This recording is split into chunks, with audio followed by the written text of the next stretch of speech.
I'd like to thank all of you for coming. I usually don't like public speaking, and I'm usually very shy. Like sometimes if I'm at a family event and people ask me to speak, they'll say, why don't you speak? And like I have doubts that maybe someone there is going to say, who is this idiot and why is he speaking? So at least today I have no doubts that everyone should be thinking that, because I definitely don't belong to be speaking here. It just happened by chance. Rabbi Yankee Baron, I'd like to thank Rabbi Yankee and Rebbetzin Baron from Chabad of Ellicott City, who called me up and said, you know, we have this event, like to put together this event to talk together, you know, specifically geared about learning what we can and spending some time with someone who's been through what we call the Holocaust. Let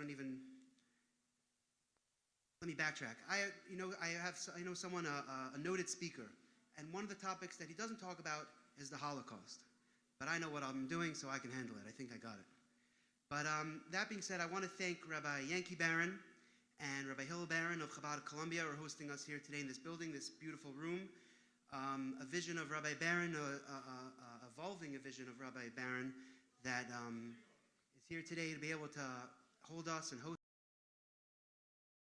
a lot of light to Howard County. Thank you very much, Rabbi and Rebbetzin Baron.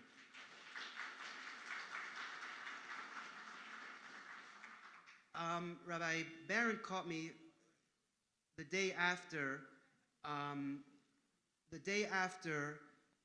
we put to rest a survivor in our community, Usher Zelig Buchwalter. Memory should be for a blessing. And on that day, the day after, Rabbi Yankee called me and said, you know, we should put together this event. I said, absolutely, whatever it is, we should put it. And he told me it'll be in a small garage. We'll have maybe 30 people, maybe 35. I said, okay, I'll speak. We'll take care of it. No problem.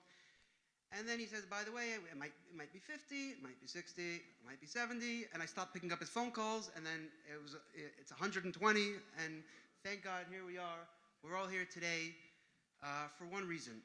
And what's that one reason? I don't know, but I can guess. I can postulate a little bit. So Rabbi Yankee Baron and Rabbi Hillel Baron and Rabbi Kaplan, who came to Maryland, the first shliach of the Lubavitcher Rebbe to Maryland. Rabbi Hillel Baron is here in Howard County in Maryland. And they all are Hasidim of the Lubavitcher Rebbe, who there is a focal work called the Tanya, a gathering of teachings that they were given out in the early 1700s that were compiled to in a book. And some might call it a manuscript for the soul. And the focal point there is that everyone in there has an eternal flame of them that does not get put out. It's always there. It's forever lit. And that's something that people that lived through this time were shown in everyday life, that they made no sacrifice, that I'm a Jew, this is my pride, this is my identity, I will not sacrifice nothing. There's no concession in that. And we don't see it as clear in our daily lives. We see it from time to time here and there. Daniel Pearl, may his memory be a blessing, whose yahrzeit actually was this past month. His last words were, my father's Jewish, my mother's Jewish, and I'm a Jew. And that's what we're here, that's what we should never forget, what Jewish pride is and Jewish identity is. And the thought is that also that we should make this place something that is suitable for God to come and take part of. So anything that we can do and we elevate it, that we can leave this place in a better place than we found it, that's how we know we did a good job. So with that being said, I'm not going to thank anybody, because I know that I'm going to forget some people, but I do want to mention is that anyone I want to thank, that anyone that I asked for help so graciously gave and gave and gave some more, and that's what lent itself to this event hopefully being a success, and that everyone should be able to take home something meaningful and bring home some light and shed some light. With that, I would like to ask our Yankee Baron to do the real welcoming, introduction, and all that stuff.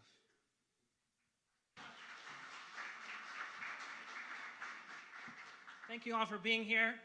And just a plug-in, Nehemiah really gave it his best. And if you like this building, or if you like Chabad of Ellicott City, Nate at City Stables, he's a great commercial and residential construction. And we really appreciate everything he's done for Chabad of Howard County. I'd like to say a couple of thank yous, because any event like this cannot happen by myself alone. I like making trouble with other people. And I'd like to thank, firstly, my parents, Rebbetzin Hillel and Chani Barron for establishing Chabad here in Howard County.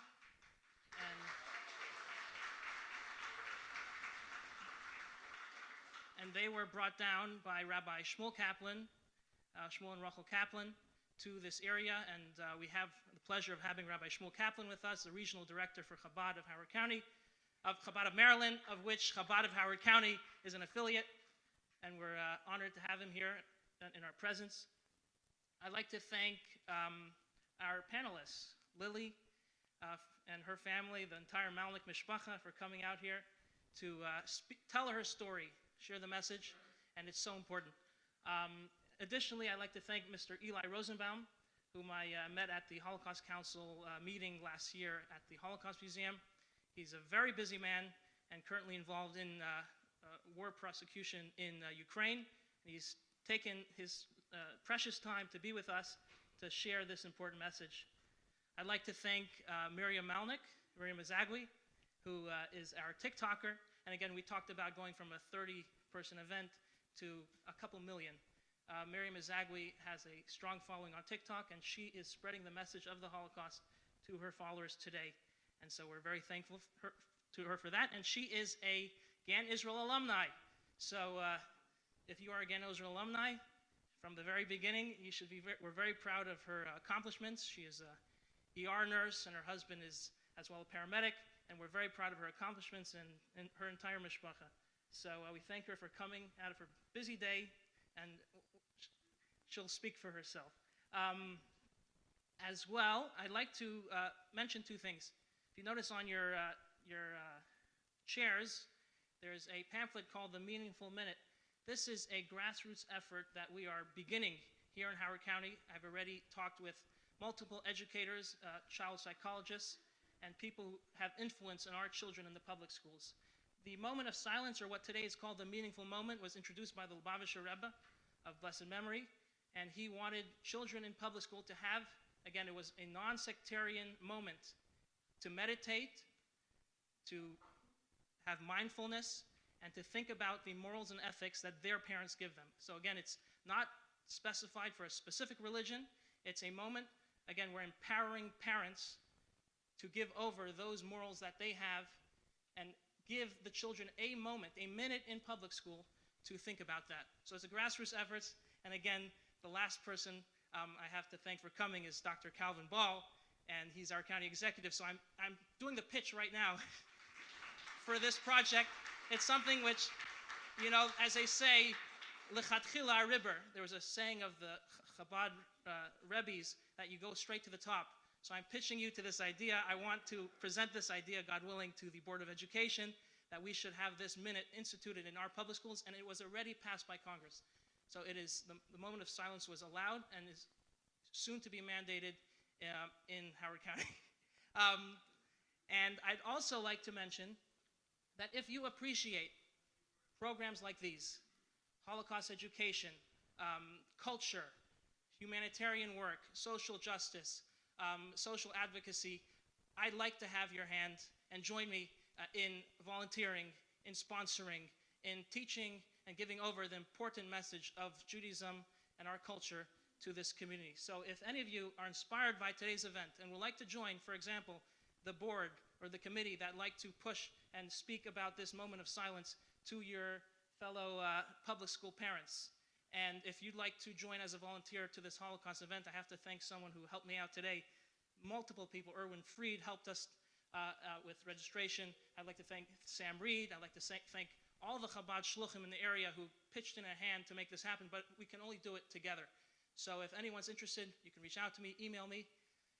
And lastly, I'd like to thank Lieutenant Brennan, who is here in the corner, and he personally arranged security for this event, knowing yesterday's day of, that never happened, and we're very thankful it never happened. But we have a very strong support from our local community and police, and we're very thankful and fortunate for that. So thank you, Lieutenant Brennan, for coming in here today. And without further ado, please turn your attention to the screen. profound affection and admiration for the Rebbe. When Elie was awarded the Nobel Peace Prize, he was described as a messenger to mankind, a passionate witness to humanity's capacity for the worst, and a powerful example of humanity's capacity for the best. I thank Elie Wiesel for his courage. I appreciate his leadership in the establishment of the Holocaust Museum on our National Mall. As we stood at Buchenwald, you said, "Memory has become the sacred duty of all people of goodwill." It's a duty we all share, to bear witness, but also to ensure that such a tragedy never happens again. Thank you, Elie, for showing us the way. I do believe, as a Hasid of Vishnitz, that the Rebbe of Lubavitch today is probably the greatest Jewish figure in the Jewish world. There is no doubt to my mind that few spiritual leaders had such vision, such courage, such determination, and such talent. I have a profound affection and admiration for the Rebbe. I have met the Rebbe years and years ago, and we spent nights and nights together. Struggling, I was struggling at least. I had problems. And I love to be with the Rebbe. I have letters now that one day will be, I think, more important probably than my own book. And I remember once I wrote him about, I sent him a book, a novel, and he sent me back a 12-page letter. And the novel dealt with problems of faith and God. He finished, he said, "Why don't you get married?" For a while, he saw that I disagreed with him on getting married. There are many letters which you don't have, personal letters, about getting married and what it means to get married. But he did not follow my protest. He understood it, but he didn't follow it. You must make every effort to tear yourself away from your memories and adopt a lifestyle with a stable structure, married life, and establish a Jewish home and a Jewish family. This will certainly bring about Hitler's true downfall, that he was not successful in his attempts at making it that there be one less Vishnitzer Chassid in the world. When I got married in Jerusalem, the most beautiful bouquet of flowers I received in my life, probably, was a house with a little note there, and then I got a letter.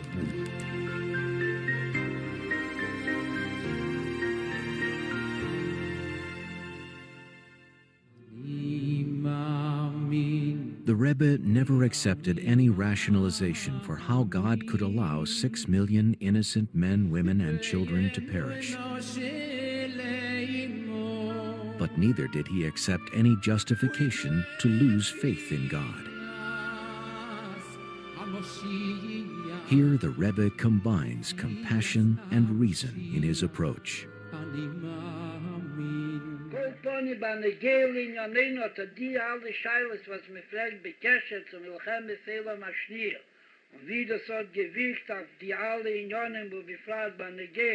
zu Kiem, Am Yisrael HaNitzchi, jedoch bedugme, wie gesagt, früher, als einer Zeta Jinyan, bemeschech von a Rega Echod, und davon will dann sein, auf Meja Veetzim Shono, und dann sein in a Jinyan Ikri, wie der Jinyan von a Muno, Metzies, a Beilo, Metzies, von Shefet Koloritz, vechulu, vechulu. Wo der Pfarrer von der Kirche gesandt bepeert, als Barube, der Rube von Maiminim, Bnei Maiminim, ist nicht Chase geworden, der Kirche Amuno, sie zugekommen, ich hoche, es Bruris, aber Schgoche Protis, bis in die Eifanim, nicht nur von Nissim, Eloboshim Beteva, nur Nissim Gluyim.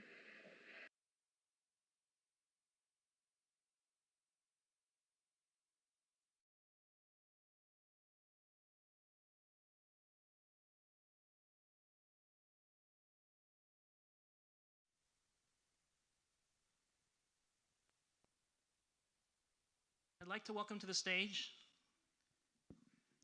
someone who, besides for being a very special county executive, he knows everything.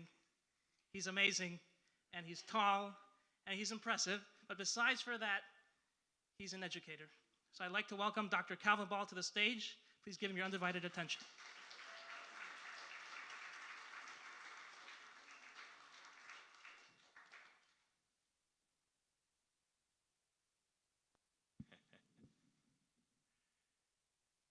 Then they came for me, and there was no one left to speak out for me.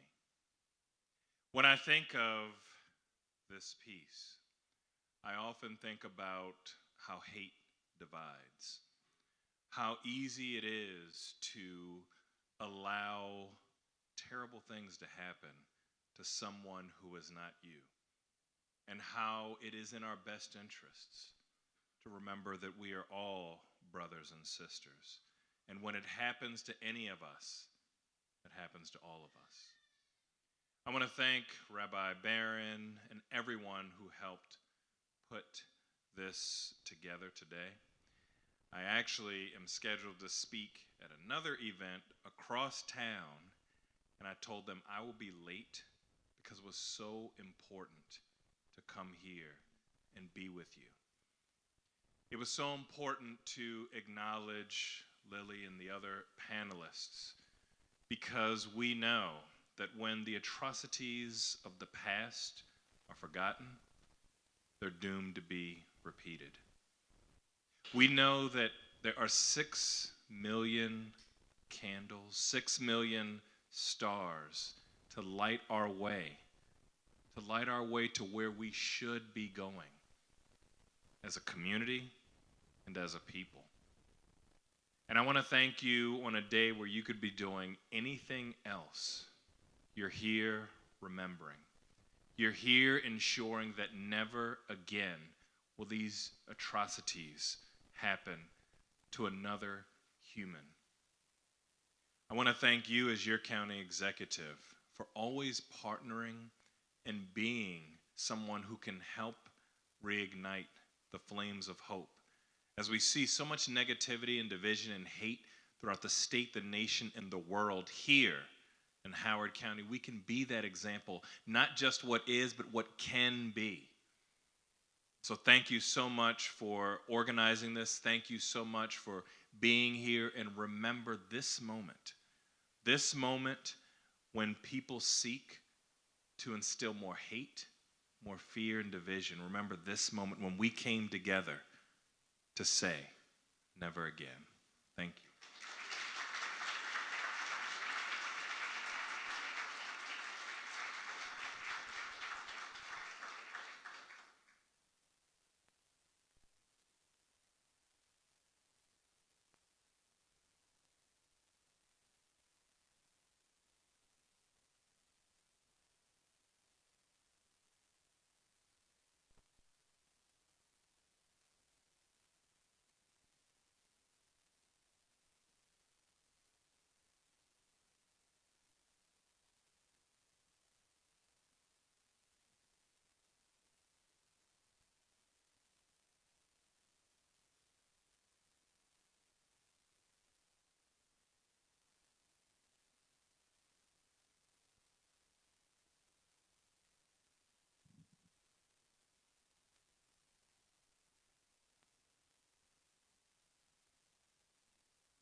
Welcome for coming today, and thank you, Rabbi Yankee Barron, for making all of this possible. My name is Miriam Azadi. I started off making a TikTok channel sharing my love for babies. And it slowly grew in. I didn't want to identify myself as a Jewish person because I was very scared of how that would look being on the internet, and people could so easily be anti-Semitic. And then, if you remember last year, Whoopi Goldberg came out with a statement where she said that the Holocaust was not against race. It was against two groups of white people, which was incorrect, because what Hitler did was he made it about race in his propaganda.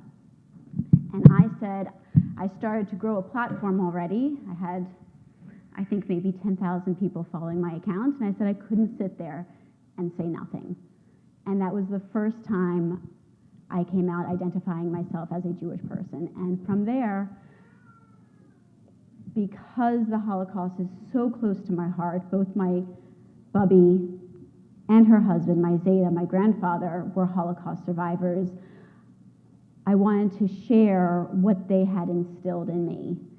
And it took so much out of me to share their stories. And then I went to visit Bubby one day in Maryland. I'm from New York, so it's close enough of a trip, but far enough that we can't just see each other on a regular basis.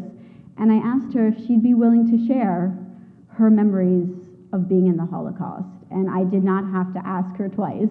She was so willing to share, which she always has been.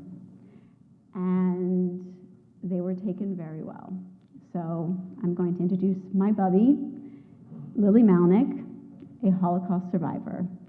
Bubby, can you share with us what it was like prior to the concentration camps? You spent a number of years in hiding.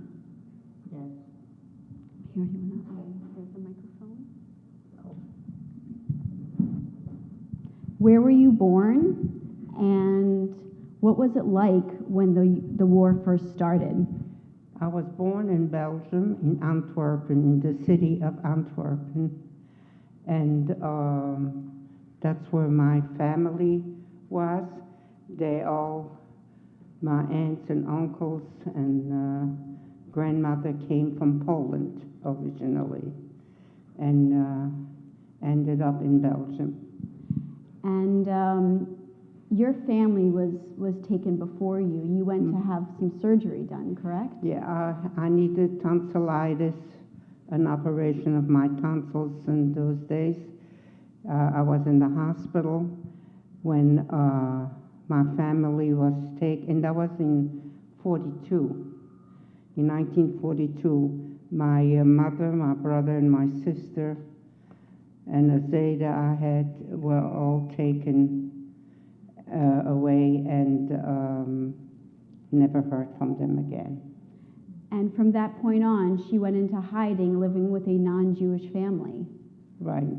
My neighbors, who were Gentile, took me in, and I stayed with them, and until it was dangerous, and I knew I was going to be denounced, and I had to leave, and went to the outskirts of Antwerp, and stayed there with a young lady who I worked with in the factory, which was next to my apartment. And she took me in, and her mother agreed to keep me for a while.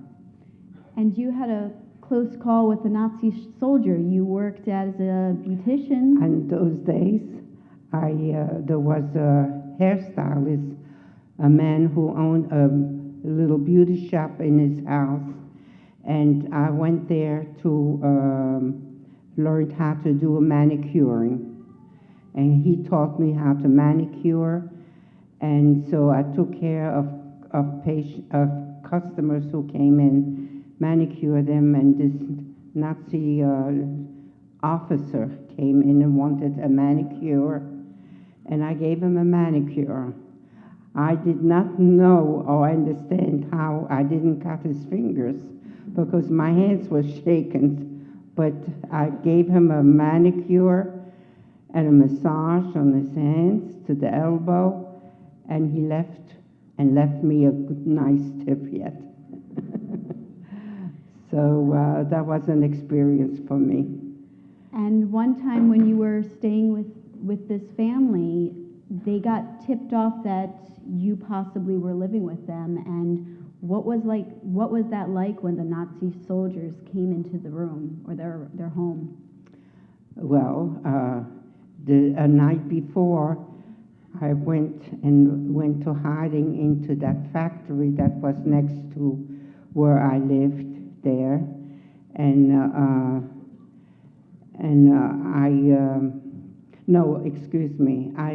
went back to the other apartment from the Gentile people, and through the wall I could hear the banging and the shaking of the wall, because they were so angry that they didn't find my family or me, and they opened all the drawers and banged around in the whole apartment and left, and didn't find anything. Thank God they couldn't find me, and that was a terrible experience I experienced then. When you finally were found and were taken to Auschwitz, can you describe what that experience was like, the transport and arriving in Auschwitz? Well, from the little girl's house where I was staying, I decided one weekend to go and visit my aunt and uncle. I hadn't seen them a whole week, and I went to visit them, and it got too late at night, and I wanted to go back to my little girl's house, the Gentile little girl who kept me, and my uncle said, Lily, it's too late. I'm afraid that you're going to get caught in the street. Stay overnight, and tomorrow morning you'll leave. So he made a bed for me on the floor at the door, and I slept on the floor. And that morning, in the early morning, they were knocking at the door where I slept, and my head was bouncing up and down. And I ran to the window, and there the Nazis were standing there, two guys with their rifles facing the window where I lived, and ready to shoot if anybody wanted to jump from the window. So we had no other chance to escape. I had to open the door and let them in, and they took us away. And you arrived via I arrived that way. First, I was 6 weeks in Malines. Malines is a town between Antwerp and Brussels. And there they kept us. It was a cavern where the army used to be in the 1800s. And they turned it into this place to keep the Jews until they had a transport out of Belgium to send to the camps. So after 6 weeks that I was in Malines, I was transported to Auschwitz. First, we arrived in Birkenau. And Birkenau was about 2.5 to 3 miles away from Auschwitz. And that's how I arrived there.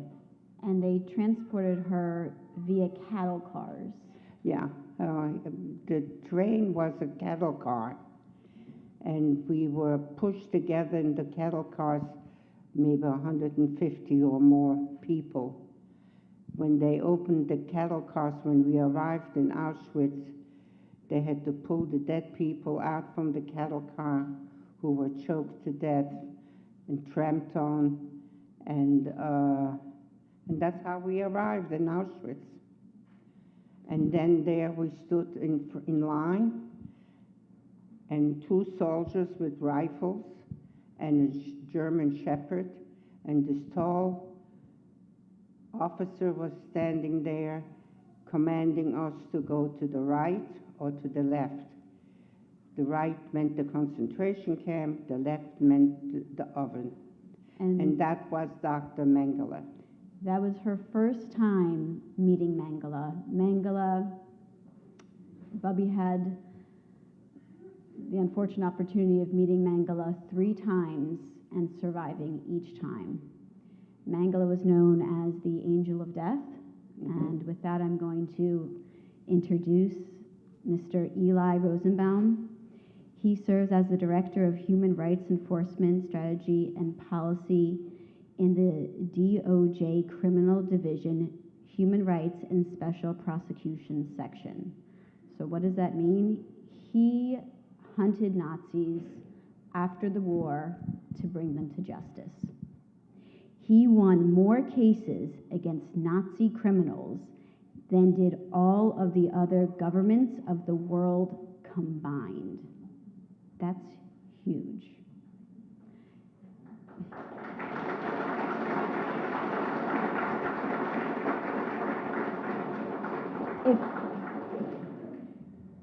If you don't mind just giving us a little bit more detail as to who Mengele was and what he did. So first of all, thank you, Miriam. Thank you, Mrs. Malnick, for the great privilege of being in this room, in this state, in this country with you. Of course, the victories that our office won, most recently in a Nazi case just 3 years ago, were not mine alone. Great people working on these cases. It was a team effort. One of the cases that we actually worked on ultimately was that of Dr. Joseph Mengele. He was the notorious selector and experimenter of Auschwitz-Birkenau. He frequently was there to greet, so to speak, newly arrived prisoners, as happened in your instance, Mrs. Malnick. And he would make that very determination that you described. Those who were well enough and old enough to work went to one side. The others, unbeknownst to them, right, were sent for immediate gassing and incineration. And that's how he earned the nickname Angel of Death. But he was also notorious for a series of ghastly quasi-medical experiments that he performed on Jews and Gypsies. He was particularly interested in twins and just monstrous experiments, many of which were lethal. After the war, he became one of the most wanted war criminals in history. Certainly by the 70s, he had that status, so to speak. I well remember seeing television programs here on Where is Dr. Mengele? And it was widely believed that he had escaped to South America, in particular Paraguay. And ultimately in 1985, a joint German-American-Israeli effort was launched to trace his fate. And the trail led to a shallow grave at Imbu, Brazil in 1985, from which remains were unearthed. They'd been buried under a different name, but eventually, through the work that all three governments did together, it was, alas, ascertained that those were Mengele's remains. He had died in freedom, which is, to put it mildly, a travesty of justice. He had died in freedom in 1979, though I must say the way he went is not high on my list of preferred ways to go. He had a stroke while swimming in the ocean, and being a physician, he knew exactly what was happening to him, and he knew that he couldn't save himself, so he drowned. The German authorities, and we said this in the report that my agency prepared and we made public, you can see it at the Justice Department website, the German authorities should have apprehended him many years earlier when he was alive, if they had simply followed the money, as they say in law enforcement, because he was being supported in Brazil and earlier in Argentina and Paraguay by the very large farm equipment company, the Mengele Farm Equipment Company in Germany, that his family ran. Had they followed the money, which is eventually how they traced him, he could have been brought to the bar of justice. But his name lives on in infamy, almost emblematic of Nazi cruelty. And I'm so very sorry that you encountered him at all, much less 3 times. Right. Bubby, can you, so the first time she met Mengele was when she got off the cattle cars and arrived in Auschwitz. And he looked at her, and even though you were 15 at the time, she looked older than her age, and he told her to go towards the camps. And what happened next? My aunt and my uncle went to the left. Yeah. My aunt and my uncle went to the left, which meant the oven. And now I came into the camp. And do you want to tell everybody the story of your tattoos and why it's unique? And why what? Why it's unique. That you have two. Oh, when we arrived,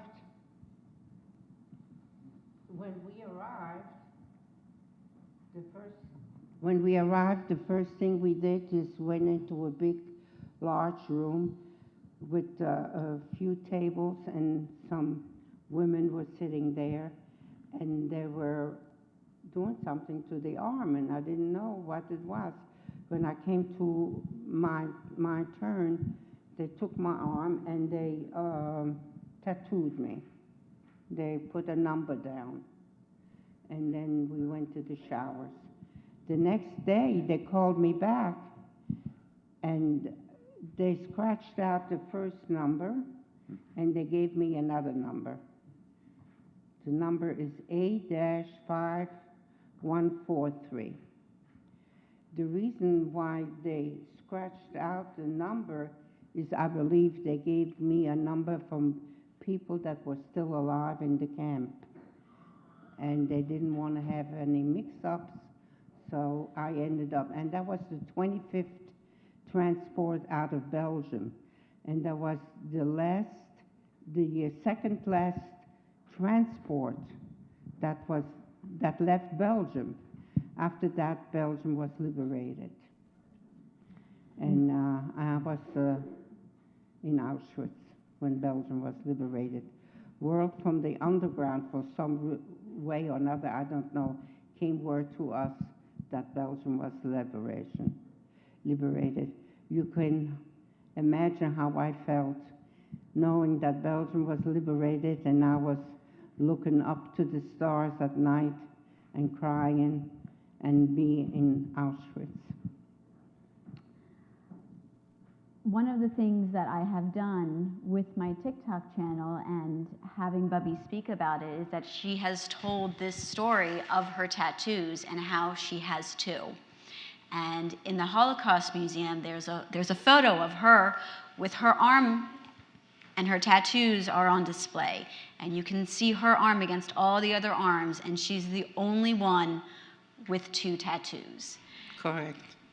And somebody reached out to me on TikTok and told me that their grandparent also had two tattoos. Oh, really? And we were able to trace back that they were on the same shipment into Auschwitz together, that 25th. Wow, I didn't know that. Amazing. So for many, many years, Bubby has always traveled around sharing her story from the Holocaust, and being able to share it on a much wider platform. It's reached millions of people. Would you mind sharing the two other times that you met Mengele? Yeah. So the second one was at a hospital. I had injured my foot when I was working in the kitchen and burned my foot with coffee, and the kettle fell on my foot and cut me, and I had a big wound there, and I needed a clean bandage. So two girls helped me hop to the hospital, the clinic, which was at the end of the camp. And there was the clinic. The clinic was not even a clinic. It was half-dead people and sick, very sick people that they ended up in the crematorium after they were ready to die. So I was waiting for a fresh bandage to be put on my foot, and a Jeep arrived and a truck, and Mengele walked out and came into the hospital. After he took the people that he wanted to send to the oven, he came back out and he saw me sitting there waiting in a chair, and he asked me, what am I doing here?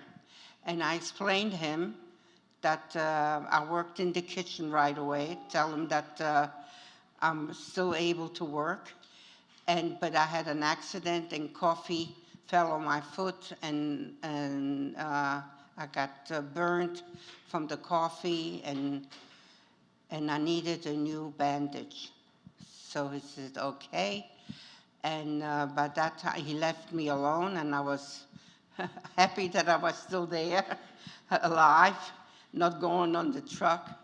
I was bandaged, and I was hopping back to the kitchen with the two young ladies who were helping me. The ground is muddy and gravel, wet and muddy. And I was putting my heel on the ground to be able to hang on to those two girls and walk back into the kitchen. So he trailed behind me, and then he stopped me and he hollered, how dare I hop on my leg that was just bandaged and make it dirty. He says, hop on one leg or else. The or else meant the oven. So anyhow, I finally ended up going back to the kitchen, and when he trailed behind me and saw that I was walking into the kitchen, he took off. The reason why he trailed behind me is if you didn't work in the kitchen, you could not come near it. The Heflinger, the people in the camp, couldn't come near the kitchen. It was only for the people who worked there. So he saw that I walked in, that they let me in, he took off. And that is one other time that I escaped Mengele. Do you want to share the third time? The third one, I said the first is the arrival. I gotta think of what I'm saying. And then the kitchen. And the third was when we stayed in Appel. Yeah. Appel means roll call, like the soldiers do. They count themselves off. So I was in roll call, and Mengele came, and he picked out the people who he thought couldn't make the camp in a day's work, that were ready to get sick or die. So he pulled out people from the roll call. And I was lucky that I escaped him each time, that he didn't pick me. Thank you, That Bubby. was 3 times that I went through Mengele, the angel of death. Thank you for sharing that with us. Eli, you found some materials on my grandfather, and my grandfather helped you win a case against a Nazi criminal. Do you mind sharing that with us? Happy to do it, and that's one of the major reasons when I heard that your grandmother was speaking and I could be invited to join you here, I said, I'm in, as soon as Rabbi Barron told me that. So this goes back 29 years, when your late husband, Abe Malnick, who was a survivor of the Kaunas ghetto in Lithuania, which we Jews know as Kovno, was identified by our office as a potential witness in a case that we were going to charge in Philadelphia, Pennsylvania, against a member of a German-led Lithuanian paramilitary unit that committed mass murder in the ghetto of Kaunas against the Jews. And his name was Jonas Stelmokas, and he lived outside of Philadelphia.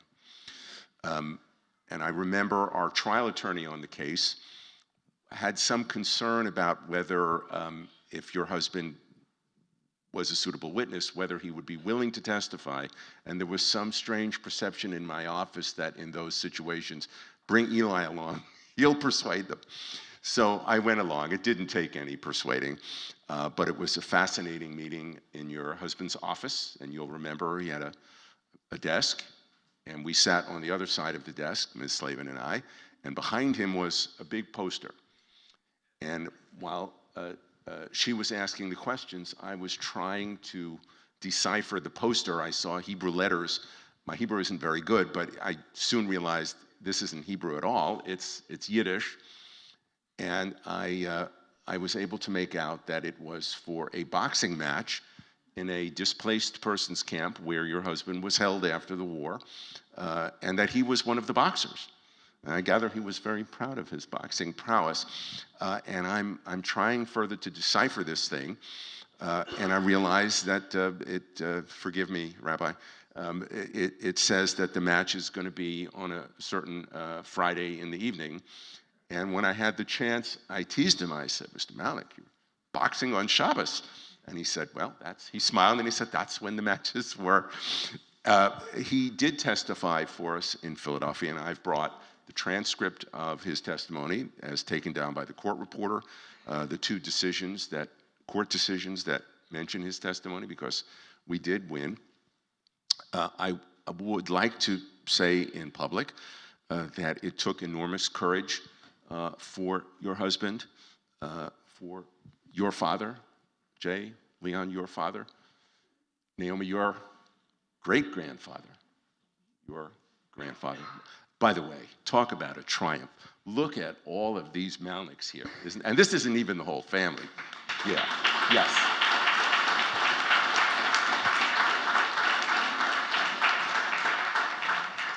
You and Abe were not supposed to survive Hitler, and survive him you did, and built this beautiful family in this great country. He testified about his experiences in the Kovno ghetto.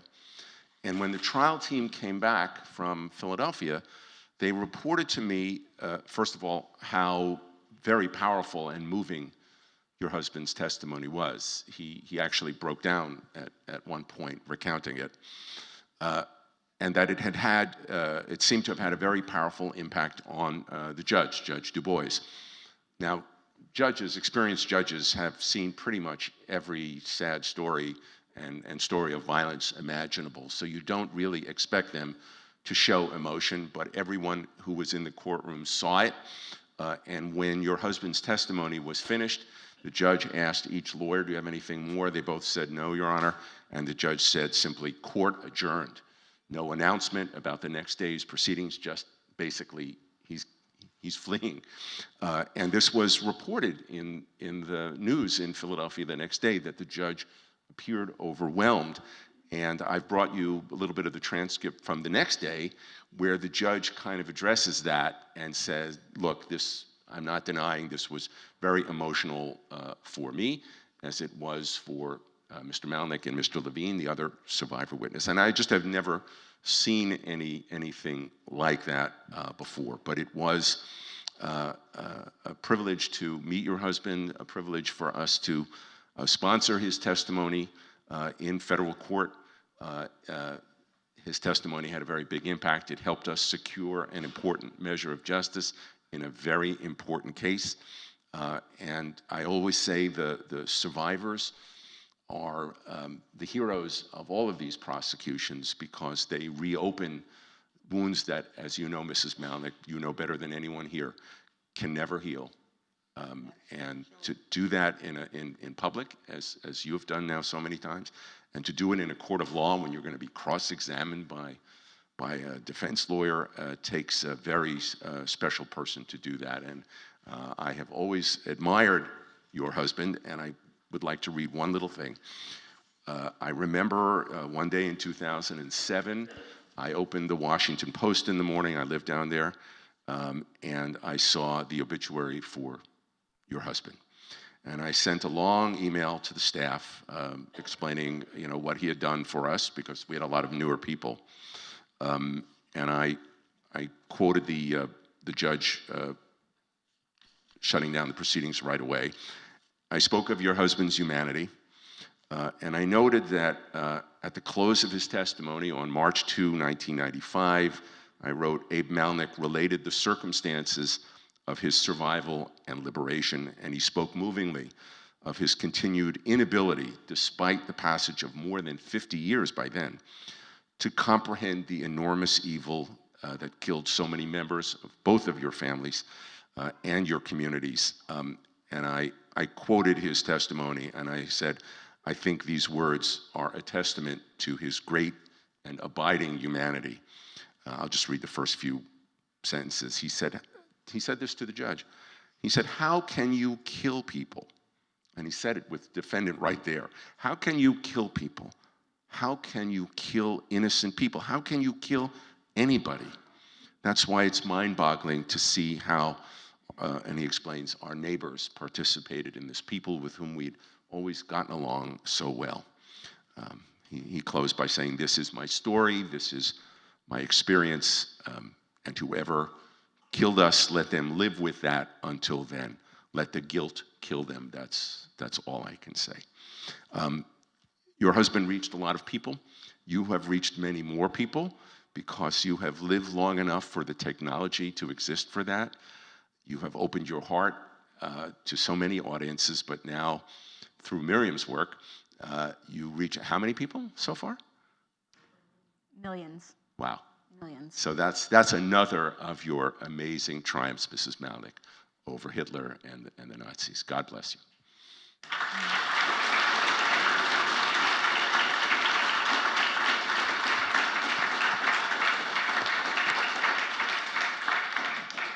Thank you so much for sharing that with us. It means so much to our family. And I actually wanted to share a memory that I had that Zeta told me growing up that left a very strong impression, which you actually reminded me of. When the war finished, the soldiers that liberated his camp handed him a gun and said, go kill the Nazis. And he looked at the gun and he said, I can't. After everything that he went through, days and weeks and months and years of torture, he couldn't shoot someone else. So. Very tough to do that.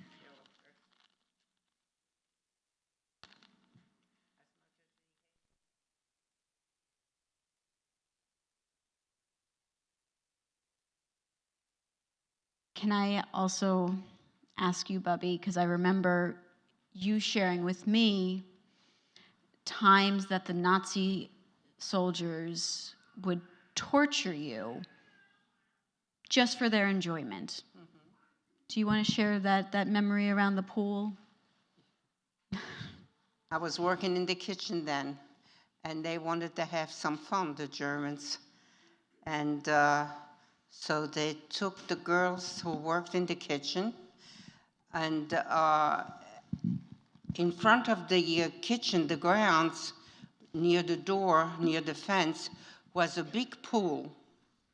The pool was not filled with water. It was just empty. I don't know what it was there for to begin with, because they never used it. But they wanted to have some fun, so they asked the girls who worked in the kitchen to come out, and with rocks, we had to take 2 bricks and hold them up like this.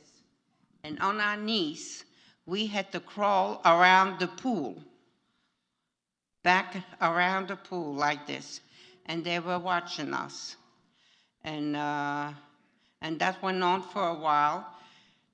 By the time they had enough of fun, our knees were covered and scratched, and we were all bleeding, exhausted. Our arms were breaking us and hurting us from holding the brick up in the air, and we were just collapsing on the ground. We were exhausted, and that was their pleasure they took of seeing us doing that. That was their their entertainment.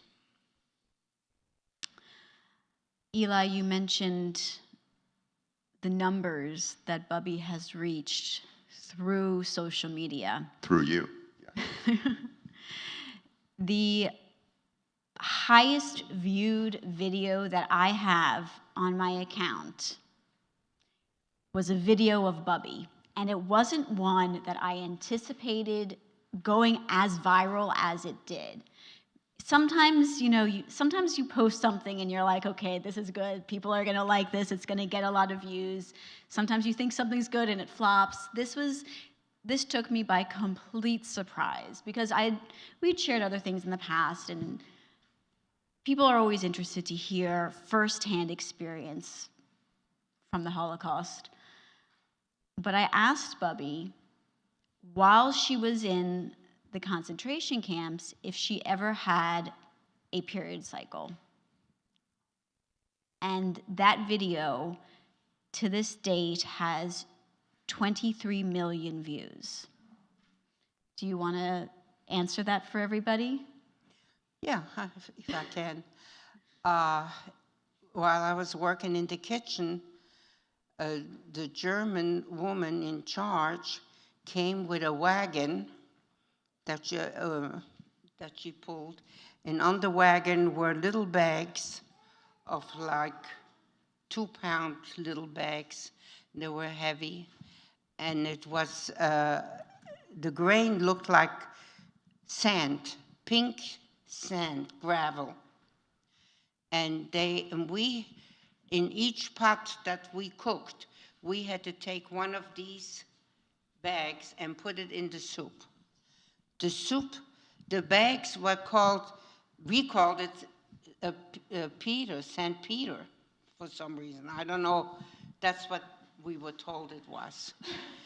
And that was some kind of a salt, some kind of a drug that kept the women from getting their period. So this caused a lot of controversy in the comments when she posted that she didn't have any periods, and everyone said, well, it was due to malnourishment. And the part that she just explained was not included in the video, and so I had gone back and asked her, how did she come to this information? And she said, because I was the cook in the kitchen and I put this drug in the food myself.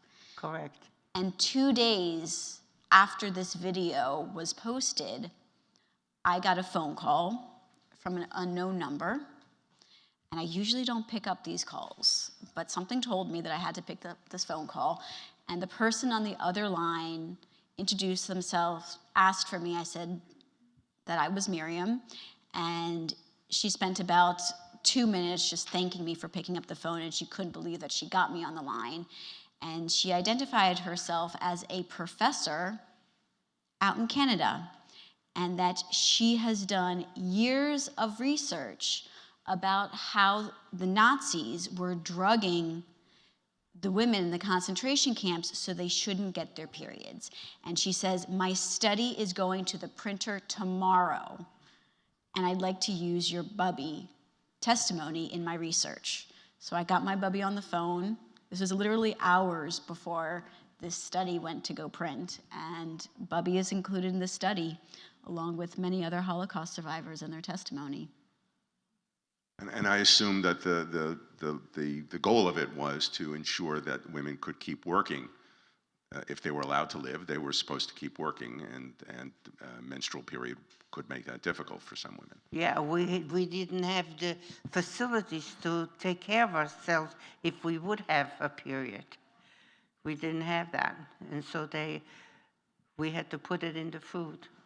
No end to diabolical plans and efforts by Nazi Germany. You're right. Another story that's left an impression on me was the time you brought potatoes to transport. Do you want to share that?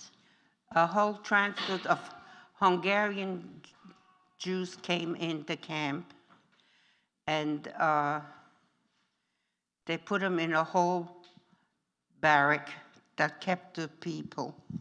there were maybe about 150 to 200 people. I don't know exactly how many there were, but it filled up the whole barrack. And I understand word came to us that they were going to be put in the crematorium the next day. Overnight they came in, and the next day they were going to be put in the gas chamber and then the crematorium. So, and they had no dinner. They didn't give them, because they were going to get killed, it wasn't worth to feed them. So they didn't feed them. And they were hungry, naturally. I worked in the kitchen then. So I took a pail and filled it up with baked potatoes, with cooked potatoes, and snuck in behind the barracks and snuck in in the barrack.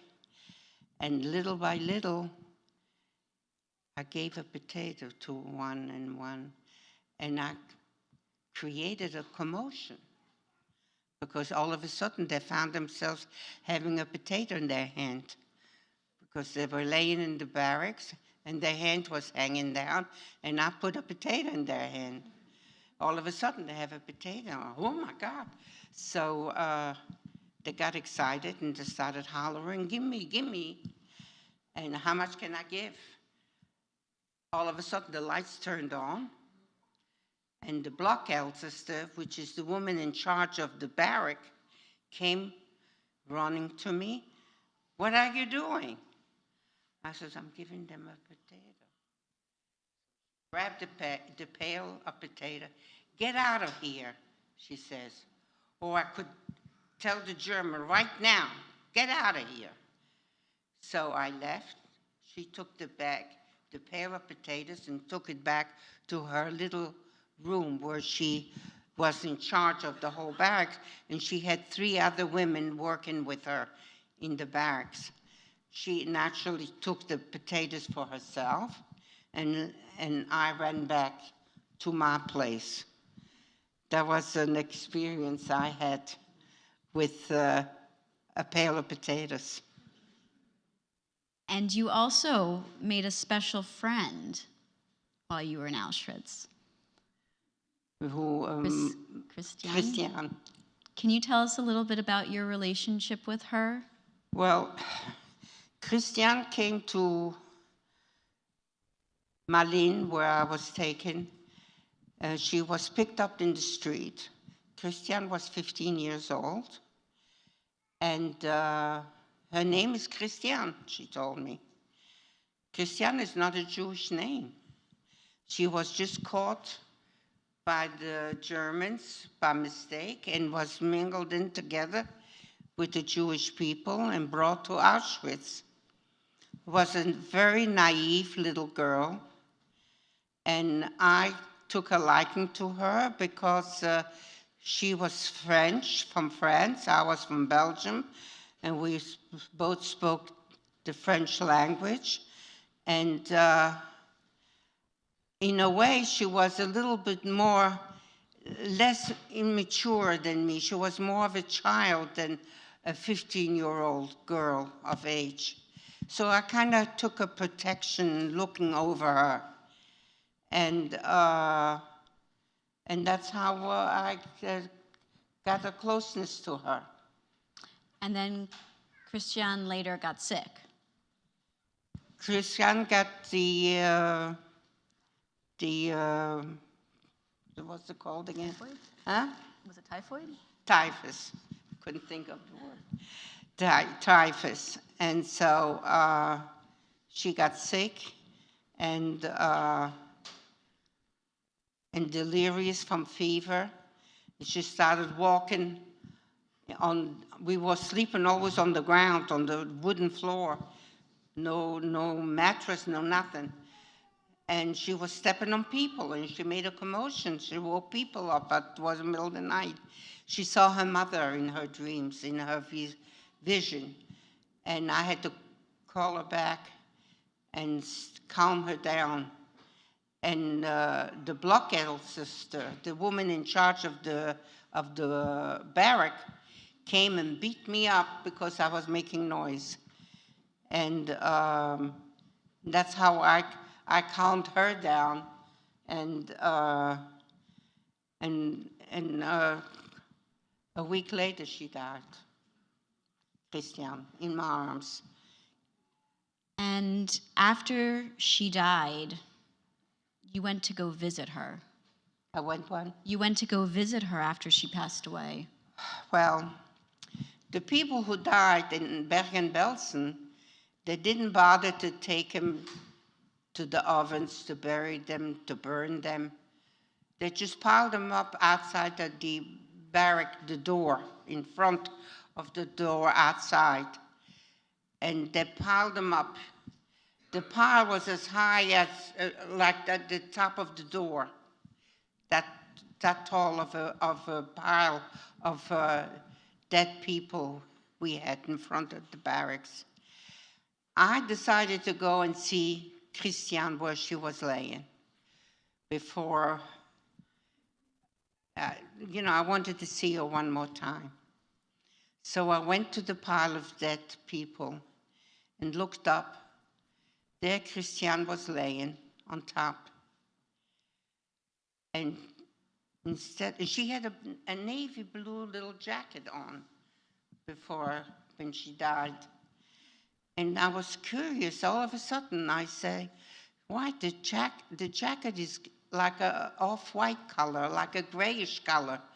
Why would she be wearing a jacket that is not navy blue? Who would take a navy blue jacket and put a gray one on her? So curiously, I bent closer to the pile of dead people, and I looked up, and I almost fell on them, on the dead people. I was so in shock. The jacket was not gray. It was covered with lice. The lice were so big as big black ants that you see crawling in the ground. She was covered with them, and they were eating her. And I just ran away from her. I couldn't see anymore. I couldn't take it.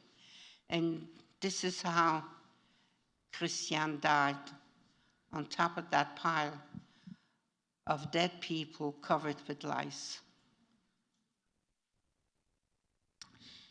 The end of Christiane. And after that, you also fell sick. After that, I got sick because I presume I got sick because of her, that I caught the typhus. And I was very sick with the typhus. And liberation came shortly after, but it wasn't a glorious liberation because you were so sick. I was sick. I weighed 70 pounds when I was liberated. I was more dead. They say a dead person, before he dies, a cadaver weighs 70 pounds, which is skin and bones, only skin and bones. That's the way I was. So I don't know if I would have had another week to live or 2 or 3 days. My days were numbered. And so when they picked me up and put me on a stretcher and put me in a makeshift hospital, which was a tent at that time, Bergen-Belsen didn't have places to put me. They built tents and they put us in the tents, and it was a hospital, and they tried to take care of me. I was in that hospital for 2 months before they sent me back, but the Belgian Red Cross took me back to Belgium. Can I ask, because I don't think we've made it clear, the Germans took you from Auschwitz to the Bergen-Belsen camp before the Red Army could get to Auschwitz. Oh, yeah, yes. And you were liberated at Belsen by the British Army, yes? A Canadian and British, right. We went on the Death March. We talked From about Auschwitz. from Auschwitz to Bergen-Belsen on the Death March. The reason they called it the Death March is we kept on walking and people kept falling and dying on the road. And we were covered. The people were everywhere, lying dead, they couldn't make it. The ones that were sitting down on the grass, the Germans shot them because they couldn't get up and walk anymore. And you can get a sense of how monstrous the situation was because the British Army took some film around the time of the liberation, and it's widely available. It's very difficult watching. Yeah, that's exactly what happened. And one of the things that I'd also just like to touch upon before we finish up today is speaking about your experience in the Holocaust is not something that every Holocaust survivor is able to do. So, Bubby, how do you find the strength to be able to share your memories with all of us? The strength gives me because there's not too many people who can talk about it and can give witnesses. I feel if we don't talk and don't tell of what happened to us, how will the world know to try and fight to see it should never happen again? If we don't talk about it, it'll be forgotten and could happen again, all over again. So I force myself and talk about it to show the people they shouldn't forget, they should remember what we went through in life, that there is evil and there is good. And we have to fight the evil as long as we live to try to see that it should never happen again. That is my reason, and that is why I'm talking. I force myself to do it because I feel it's an obligation for me to show the world what evil can bring.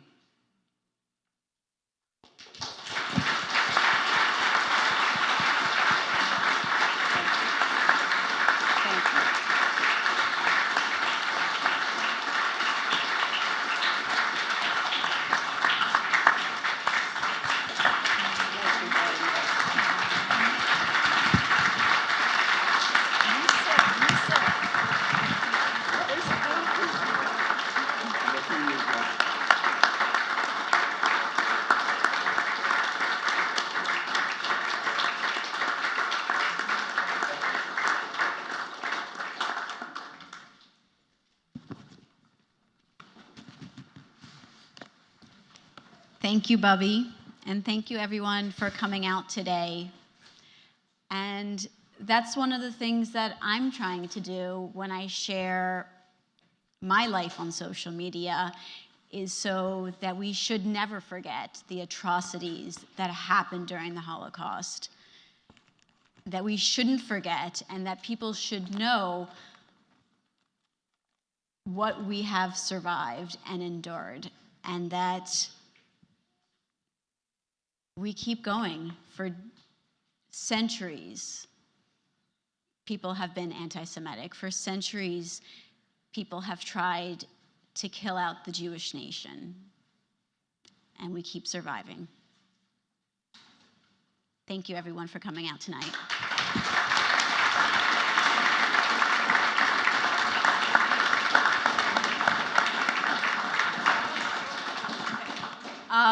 So we have a couple minutes for some question and answers. If anybody would like to ask Bubby some questions. I have just one question. Levity to some of the drama. Tell us the story about the socks that you picked up. You know the one I'm talking about?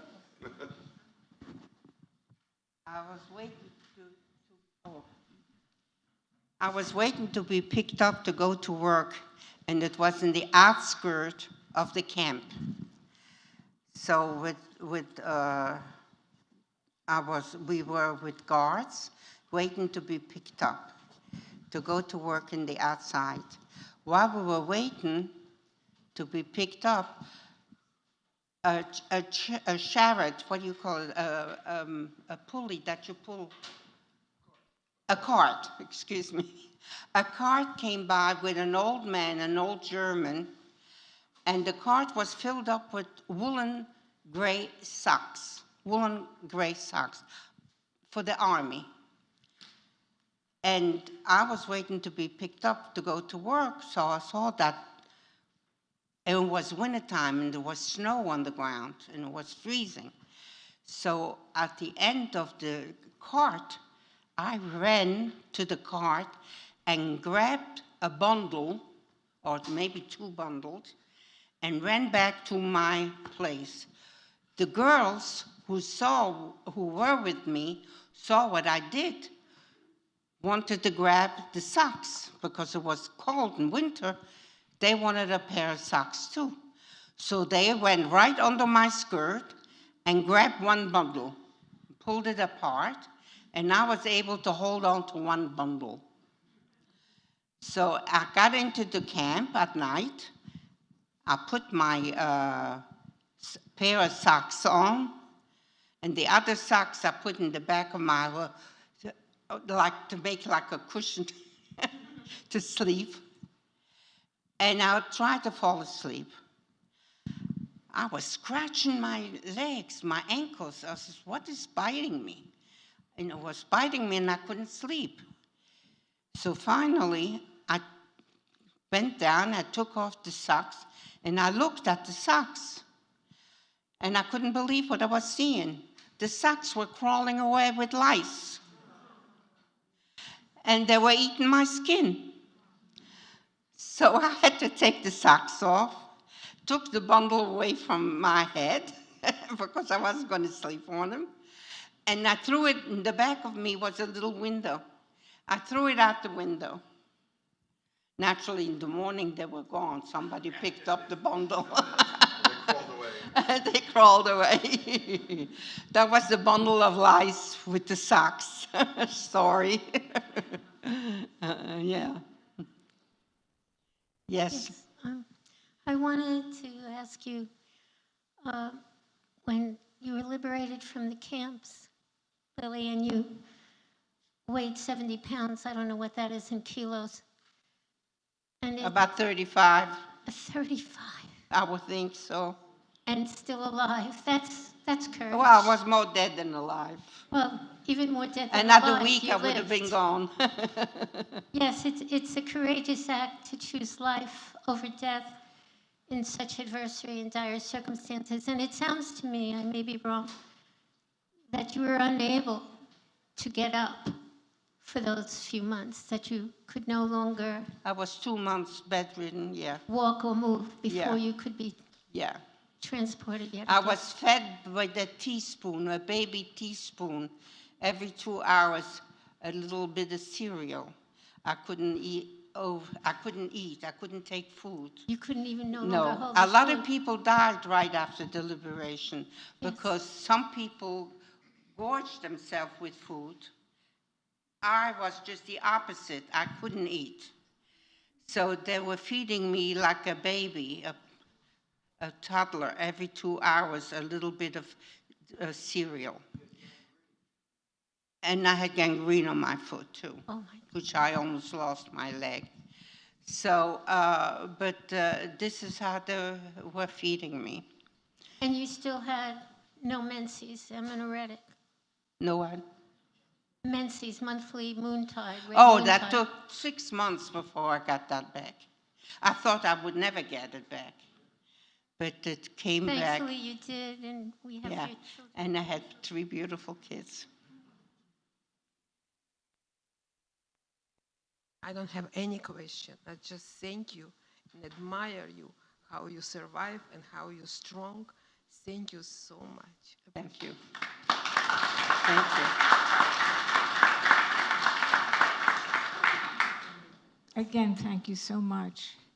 I was wondering whether other countries, such as Germany or France, have these type of programs going on now. Do you know? I have no idea. No, I don't know.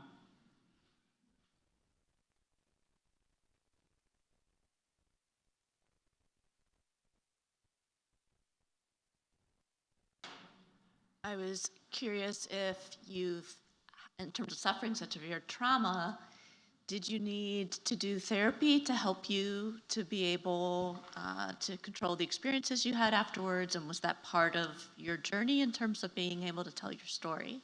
No, I decided not to have therapy.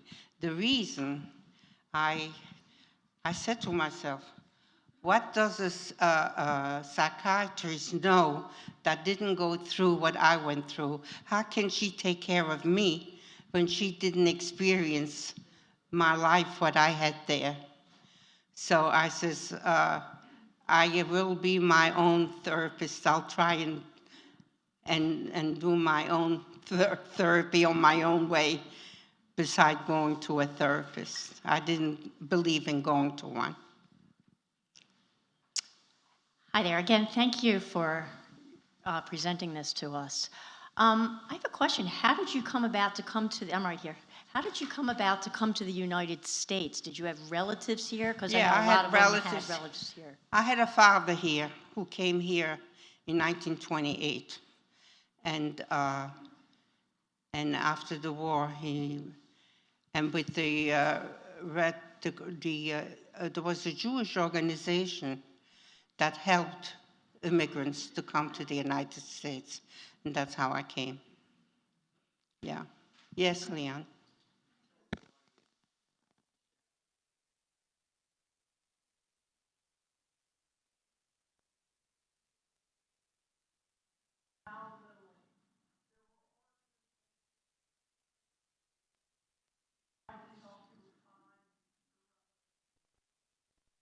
Found a brother, a nephew, and Lily. And it was very hard to get them to the United States because all the boats were full. All the passengers were full. And my father couldn't get a ticket for Lily, so he sent Lily money and said, try to buy your ticket yourself, because I can't get a ticket. I was 9 years old, and I do remember this. Lily did buy a ticket, and she didn't know the United States, and she didn't realize how big the country was. And the first boat she could get went to Galveston, Texas. And my father put me and my mother in the car, and we drove to Galveston, Texas. And I was 9 years old. We came back, and we put Lily in Americanization school. And that's where she met her husband.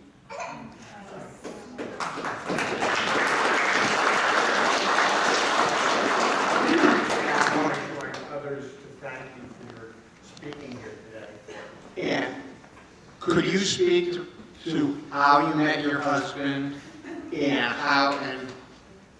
how your relationship developed before you got married and then getting married? I'll try. I met my husband here in a group of young people, and it was called the Habonim organization. And we were get together on weekends, and we went to picnics, and we threw parties together. And I threw a party in my father's house where I lived with my father and Ella. And he came with a friend, David, Frederick, I remember the name. So, and he introduced himself to me. And we met and we started dating. And 4 months later, we were married. In Ella's house. Why? What? Why so quickly? I wanted to. You proposed to him. Huh? You proposed to him. Oh, yeah. Oh, that's right. I forgot. He was 21. He was due to be going at that time in the army to be drafted. And he went 5 years through a war, a ghetto, a concentration camp. And he wasn't going to go in the army. He just finally found a job and was making $150, which was a lot of money for him. And he says, heck, if I'm going to the army, I will lose my job and I won't make any money. And I was in the camp for so long, I don't want to do that. So I said to him, let's get married. At that time, if you were married, you weren't drafted. I says, Abe, let's get married, and you won't go in the army. So he looked at me and he was in shock. He wasn't ready to get married because he was flirting around with all the little girls around him. But, sounds like the Abe Malnick I met. but that Abe didn't want to go in the army, so with force he decided to get married. What? Korea. Yes. Yeah. Tell the audience, if you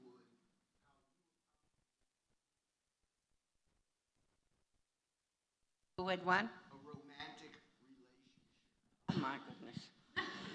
I was going to skip that part. The other side of the wire, the electric wire, there was another wire and another concentration camp. The concentration camp was for men. When I worked in the kitchen, the men's kitchen was vis-a-vis mine, on the other side, on the men's side. There worked a young man, and he was Gentile. His name was Broniek. I called him Broniek. So when I called him, the people were making fun of him, and they say, Broniek, Broniek, your girlfriend is calling you. So he came to the wire, and we talked, and we were just friends, you know. First of all, he was 21, I was 15, going on 16. So, and we had a conversation, we always talked in between, we were friends. So that's how I had conversations with him, through the wires. What I want? At the end, when we liquidated the camp, the Russians were coming close. So they liquidated the whole camp. So he called me to go to the wire, and through the wires, he gave me a pair of gloves. And he says, that'll keep your hands warm. And he gave me those gloves, and we said goodbye. And he said to me, Lily, if I ever survive, and you survive, you should listen to the radio, because I will call you on the radio, try to find you wherever I am, if I will live.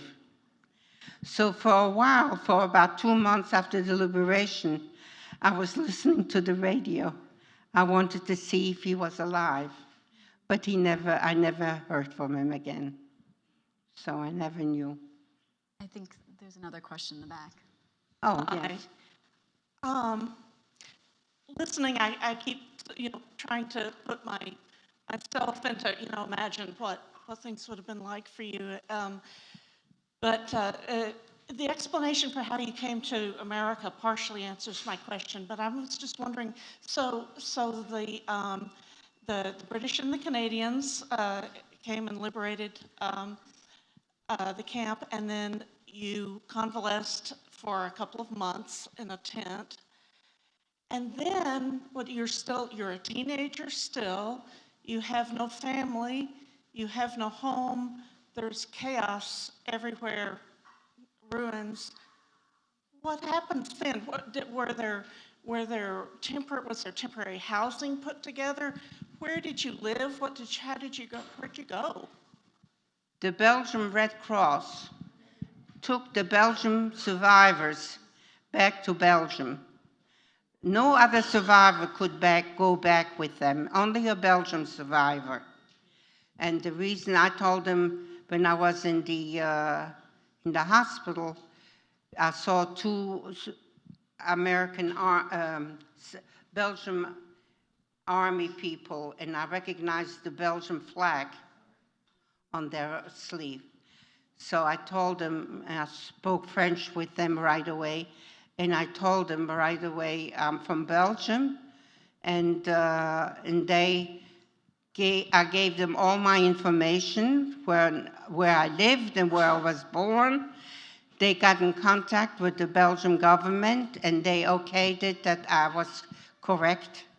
And so they sent me back with the Belgian Red Cross after 2 months, and I was able to travel back to Belgium. Thank you so much, Lily. What kept you going? What? What kept you going? What prevented you from just resigning to what was at the time and not giving up? Be young and want to live, to survive. You don't want to die if you can help it. So you try to work very hard and give up and be strong and make it. Yes? What is one thing that you want passed down to future generations? What is it, what? What is one thing that you would want future generations to know about the Holocaust? They should not forget. They should learn about the Holocaust and to try to prevent and see that no evil people will government and mislead the people, so that they should live in peace, and it should be a happy family all together, all religions, and we should all live together in peace. Can I add a corollary to that? Look what Mrs. Malnick has gifted to humanity through her educational efforts that we know about. She and her husband built a business that served the public, that gave jobs to people, right? Yeah. Great examples of immigrants to the country. But look how hard it was to get her into the country even after the war.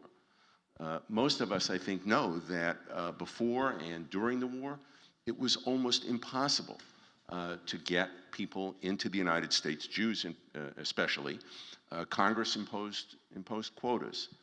And I think often of a different family that lived in Holland, and they had great connections in the United States, in New York, and they reached out to them, and the connection was the chairman of R.H. Macy and Company. You know, Macy's department store, one of the most successful businessmen in America.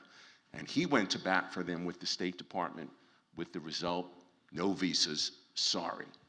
And so, except for that father, that whole family perished. His wife, his daughter Margot, and his daughter Anne Frank, who you've heard of. So I think we need to think about the Malnick family, this large piece of it that we see here, and the matriarch of the family, and those other families, those that made it and those that didn't. When we hear people say there isn't room in the country to rescue people who are facing persecution and even worse, there's room, and our hearts are big enough for it. And I'd also like to just touch upon what you mentioned. Bubby's story of being in hiding and then arriving in Auschwitz mirrors that of Anne Frank's, and they were actually on the very same transport into Auschwitz. Right. Yeah. We were together on the same transport, but we didn't know each other because she was from Holland and I was from Belgium. We were the same age. Given the 70-plus years that we've been living through prosperity, very little warfare throughout the world, what is your perspective based on the wisdom and experience that you have? There are very few people that have lived through that time period that are still able to share their experiences with what we're experiencing today in the world. And what is your perspective when you see what's going on in Ukraine and kind of the big world powers that are coming together? It's a sad thing that they should be in such a situation. And we hope that the people over there should be strong and be able to live through and fight it through so that they can live a normal life, which they deserve so much than we do here.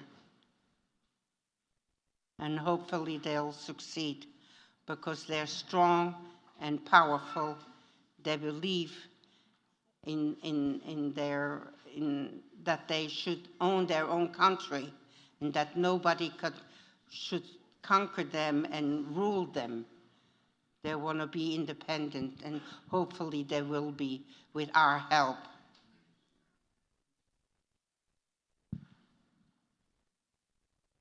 Thank you so much for sharing your story. Recently, I've been thinking a lot about how non-Jewish people perceive the Holocaust and their feelings and thoughts. So I would love to hear from you. Do you have followers that are not Jewish? But also from you, did you ever, Mrs. Melnick, go back and visit with the Gentile neighbors? In the beginning, I did, yeah. And did any of your Gentile neighbors or friends share how they felt throughout the war when their Jewish neighbors and friends got taken away? Some did and some did not, you know. Some were anti-Semitic and denounced us, and some tried to help us. I am here because Gentile people tried to help me. If not them, I wouldn't be here. So, you know, there's good and bad in everybody. Everybody, religion or in their beliefs, you know. And the ones who helped you risk their lives to do that. They sure did. They did. They risked their lives. They didn't think of it. They just took me in. And I remember the Germans came, knocked at my apartment, and we were right next door. And I slept in their bed with the husband and wife. And she said, Lily, pray to your God that they don't find us, because they'll take you away and they'll kill us. And that they would have done. And yes, and I will never forget that and be grateful to be with them that they tried to save me, which they did. Did you find them after the war?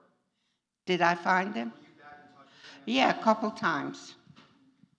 I went back with my husband to Belgium, showed him where I lived, where I was in hiding, who my friends were, where people was trying to help me. I had meetings there. The whole community came together and wanted to see me. You also went back to the camps. Oh, I went back as a guide with the American people to show them Auschwitz and Bergen-Belsen. Yeah. Thank you so much. Oh, sorry. I was going to say, we were very active in the Holocaust Museum. We helped build the museum. And I was there at the opening of when they broke the ground for the museum here in Washington, D.C. So, yes, I took a very active part, me and my husband, for the Holocaust that should be remembered.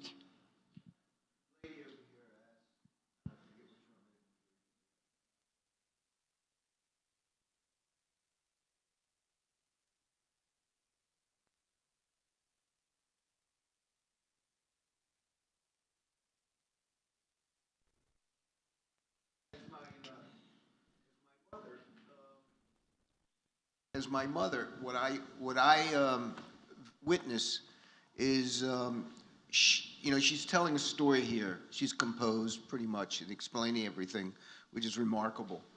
But she lives this. What you're seeing here is Lily Malnick today, but that's the right foot. The left foot is in the concentration camp as we speak. She's witnessing the horrors. When I walk into my mother's room, she lives with me, I have to be very careful when I approach her, because if she sees my shadow before she recognizes me, if she hears a noise before she sees me, she jumps out of her skin because she's living it. The horror is immense, and it never leaves her. So I just want to kind of convey that. It's what she went through is what most of us can't imagine. Tell us a minute for a moment, when you walked into the, or when you got off the transport and they stripped you and they gave you the tattoo and they shaved your head and you're in the shower. And this is a 15-year-old girl in a world that's nobody, you know, your aunt has gone to the oven. What was your feeling? At that time, I didn't know she was going to the oven. I didn't know what the left meant. I thought that we're going to take her to an office and she was going to give all the information where we came from and where, what our name was and our address. And when I came into the camp, that's when I found out what the left side meant. So I understood that my aunt went to the fire and I went to the concentration camp. That's how I found out what the left meant for the first time. And the shower is, when I took the shower, I didn't know if it was going to come with gas or with water, the shower. We didn't know if we were going to die or not. When we stayed in Appel, in Roll Call, the ashes was coming down on us. And the ashes was from the ovens that were burning the people. And that's what it was. The ashes were the people burning in the ovens. Thousands of people that they killed that way. Thank you so much to all our panelists. Round of applause. I have a debt of gratitude to Lily for sharing this story. And as we said, this year is a year of Hakel, a year of gathering, and Leman Yishmu, Uleman Yilmedu, that we should hear and learn, just like in the times of Hakel, when the king would give over the story of our exodus from Egypt. Today we are merited to hear our own personal exodus in our times, and we should take this to heart.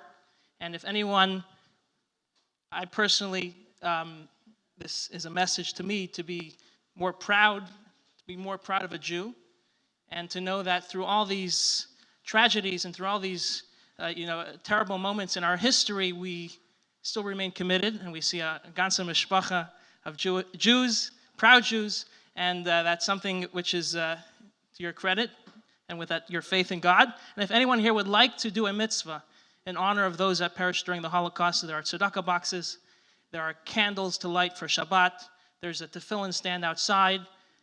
Take a moment, let it soak in.